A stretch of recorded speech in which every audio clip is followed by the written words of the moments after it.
Morning. I'm Jeffrey H. Haskell, and we're here today with another comic book review. But first, I want to talk about Wraith Apex Predator. It's doing fantastic. It's up to 30 readings, 4.5 stars. Everybody seems to really like it. For the most part, there's always the people who don't. It's for sale now, available on Amazon.com, $4.99 on ebook or $10.99 for paperback. And as soon as my audiobook people get their act together, which I guess they're having some reorganization going on, the audiobook will be out probably later this year. So check it out, Wraith Apex Predator. You got to watch me write it live, or at least half of it, and it was pretty amazing. Good time was had by all. Today we are looking at a Let's Read. Okay, first of all, one more thing. I am not been doing write streams. One, because I took a break after I finished Wraith Apex Predator, but two, I'm actually working on some projects I can't show anybody. Some NDAs involved, and so I haven't been doing write streams because of that. I'm getting back to working on the second book in Grimsware, which is with Grim Resolve, book 2. As you can see in the ticker, I've made some progress on it on the side, and so we should be getting back to some more of those write streams with that as I can work on it more regularly. The stuff that I can't show you, I would love to talk about, but it's the super secret projects that I am involved with that are through a traditional publisher, and that'll be like August when I can talk about those probably. So today we are doing a... That's not what I do, hit the wrong button. Today we are doing... Where is it? No. Which one is it? Oh, I messed up. How did I mess that up? Alright, bear with me. Bear with me. How did I mess that up? I messed it up somehow. Okay. Alright. Let's try this. Boom. There we go. Today we're doing a comic review of Primer. Now, Primer is a superhero that came out last year, and it is one of DC's original superheroes that they have come up with, which is fantastic as far as I'm concerned. There have been a lot of new heroes created in the last 10 years, a lot of new superheroes created in the last 10 years, and 90% of them have sucked. And so it was... I'm not going to bury the lead. This is a great comic book. This really is a terrific story.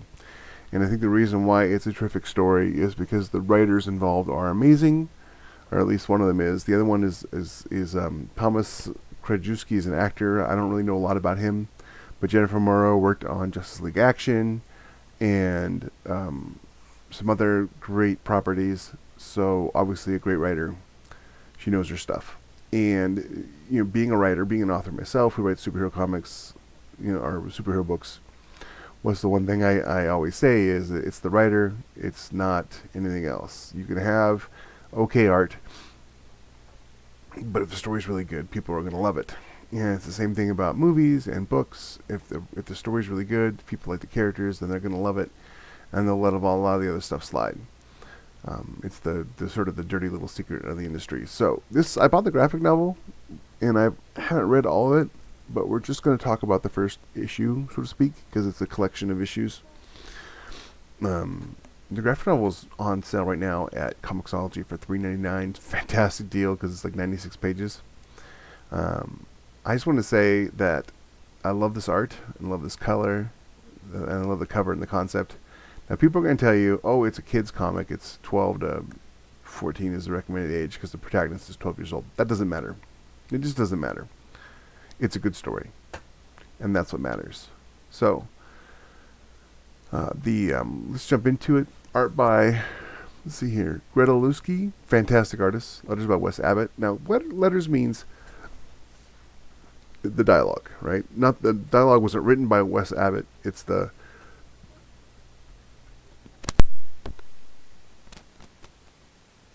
dialogue wasn't written by Wes Abbott. The dialogue, the letters were placed into the book by Wes Abbott and given form and style. So, I mean, first page, look up in the sky, it's a bird, it's a plane. I mean, it's such a classic Superman line that it's fantastic because, you're immediately being told, hey, look, something's happening. But look at this art. I mean, this is good art. It's stylized for sure. You may or may not like the style, but the art itself is really good.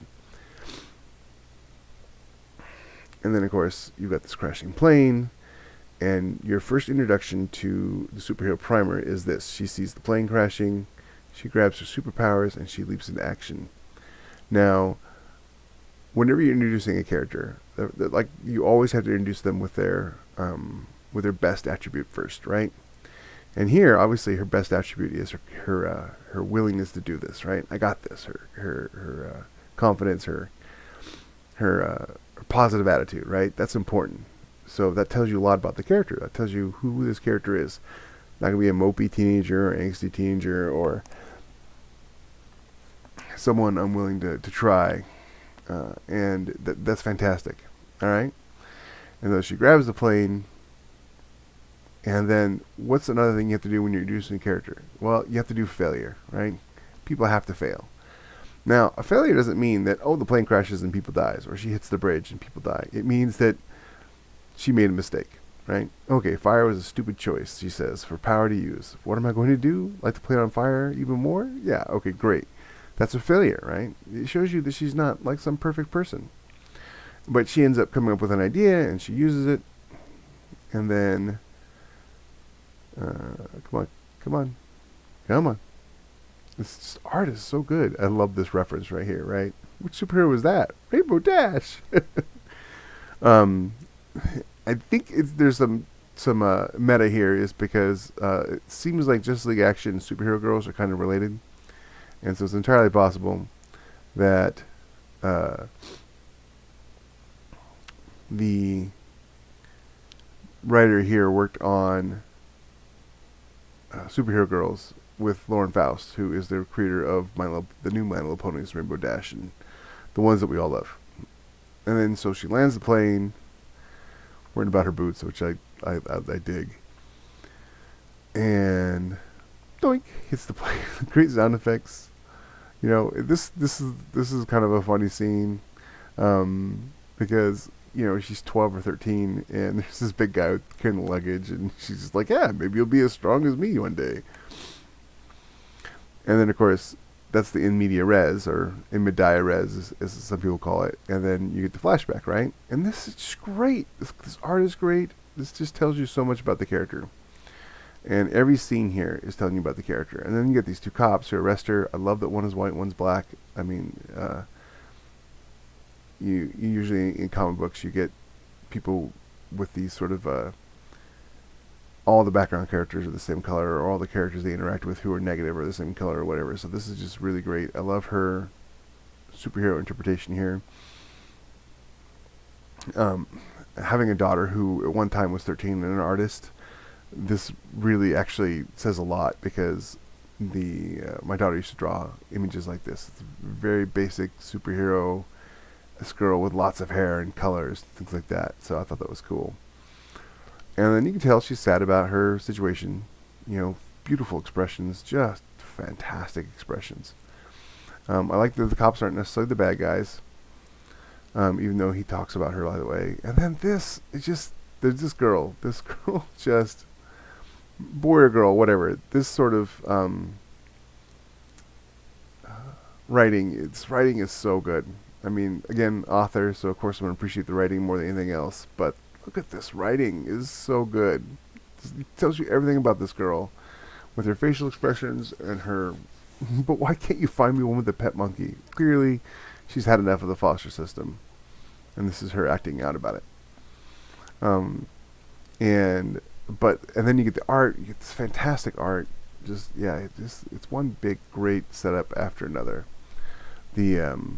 And then the family really surprised me. So I thought it was going to be some, typical, well, I don't know, she seems like a lot of trouble kind of thing. And then, well, what? That's a silly question. Like any normal family, we have 32. And I was like, okay, this is good. This is interesting, right? This couple here is better than the writing on it is really good. And it goes from there, and then they have this little contest of who's gotten into more trouble between them, and they're laughing, and it's awesome. It's a feel good comic, and I wish people understood that when you're writing a story for people to consume, that you're not writing it for you. I mean, you may be writing it for you as well, but when you're writing a story for people to read and enjoy, then you have to write a story that they will read and enjoy. You can't just write whatever you want and say, well, if you don't like it, you're not my audience, or if you don't like it, you don't have good taste or whatever. Those are valid things that you could infer for people who are not liking your story, but not if you haven't written a story for a specific audience in mind. And this story was written for a specific audience in mind, and that audience is not 12-year-old girls. That audience is people who love superheroes. Clearly, the person who wrote this, she either loves superheroes or she has a great way of pretending to love superheroes. But this is a great superhero story. And then it goes on, and you've got this great little you could tell. I mean, as happy as she was to meet them, it's a foster family. Now, I was never a foster kid, but obviously, you could infer some things about the way someone might feel about being a foster kid. And so, yeah. And then there's this great little mystery, right? This right here. This could ruin our lives. It's a mistake, a big mistake. And she thinks that she's talking, the foster mom is talking about her, which is great. And so, here they are, blah, blah, blah. The mom was clearly stressed out. They mentioned something earlier about how she's a researcher or scientist or something at a Zikromax Labs. Now, full disclosure, I am not familiar with DC Comics as I am with Marvel Comics. I know a couple of the major bad guys like Lex Luthor and Max Lord and the corporations and stuff like that, but I've never heard of Zikromax Labs, so I don't know if it's something they made for this book or if it was just one of the many evil corporations, in the comic books. So this is pretty cool. And then the neat thing about stories is stories revolve around conflict, right? You have to have, even if there's no conflict on the screen, in the scene, there has to be conflict underneath. So if you go back the page, you've got this. This is conflict, right? Because this one character believing one thing and this other character believing another thing, and they're at odds. That's conflict, right? That's drama. And then everything is going well, everything's going great, the scene is going cool. Oh, look, they're making food, and then Ashley accidentally knocks it on, and she just freaks out, right? And the reason she's freaking out is not because she's a bad person or she's about to, beat her or she hates her or whatever, because that's what this girl thinks. She's stressed out. And when you're stressed out, you overreact to little things. So she does what she always does, which is she runs for it. But the dad, he kind of expected that. And come on, Comixology. And she's back here drawing, right? And then he shows up, and he's complimentary. He basically handles it like a boss, right? He doesn't get on her case for running out or for graffiti. I mean, yeah, it's illegal. But at this point, what would he accomplish, right? So, and then, turns out he's an artist too, and so he takes her to a studio. More character development, right? More awesome character development. It's really fantastic. This has got to be my favorite scene right here, because they're just like, yeah, it's a great scene. Having 12-year-old girls, it's tough as a dad, because you're going from this place where they are not defined by their sexuality. So basically, they're just a kid, and as a kid, they want to have fun. And most guys, they get it. They want to have fun too. Not that women don't. This is not treatise on women not wanting to have fun or whatever. It's just different. I'm just talking about the experience of being a father. But 12 to 13 is when they start being defined more by their sexuality, and they start pulling away from you from your dad, and as a dad, you're just like, oh, I miss my little girl, you know. And it's just the sad fact of being a father is that the teenage girls tend to gravitate more to their mothers, while the childhood girls gravitate more to their fathers. And then the opposite is true with boys, right? Little boys tend to gravitate to their mothers, and as they hit teenagers, they tend to gravitate to their fathers. And so it's sort of this sort of trade-off. But I love this little, maybe because it reminds me of me and my oldest girl, who's now 17, and we used to do stuff like this. But yeah, this is great. And then she's got a, come on. So here we go, back to that drama, right? So this great writing, because you have this scene here, right? There's drama here, then you have the scene here. It seems like all cool and fun, and this is why would I? She's stronger than me, etc. And then, boom, drama. Now, I'm a huge fan of this sort of cliffhanger, right? And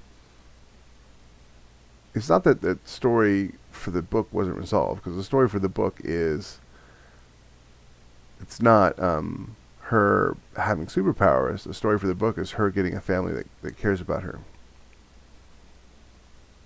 Yay for cruddy internet. Okay, and so that story has been resolved, right? And this is the arc here that matters the most. So I'm not going to review the next one. I don't want to wreck it for you guys. It's fantastic. It's just, I'll tell you that it is fantastic, and I absolutely encourage everybody to go and get this comic, pick this comic up. It is quite amazing. The art is great. The story is great. You're going to enjoy it. If you like comic books and superheroes, you are going to enjoy this comic. And I would like to shout out to Perch, who Comics by Perch is what I heard about this. And so I'm really, really grateful that he was talking about this comic, because he says his daughter is in love with the comic too. And like I said, everybody who loves comics will love this book. So pick it up, and don't forget also the Wraith Apex Predator is out right now on Amazon.com, paperback and Kindle. So it's in Kindle Unlimited. So if you've got Kindle Unlimited, you can read it for quote unquote free. Though there's no such thing as free, and we all know that. Thank you so much for joining my live stream this morning. Don't forget to like, share, and subscribe. If you love comics, share this with people who love comics. And Allie, Alexis Briggs, thank you so much for coming by. I appreciate it. And you all have a great day, and I gotta get back to the writing, and we'll see you later. Adios.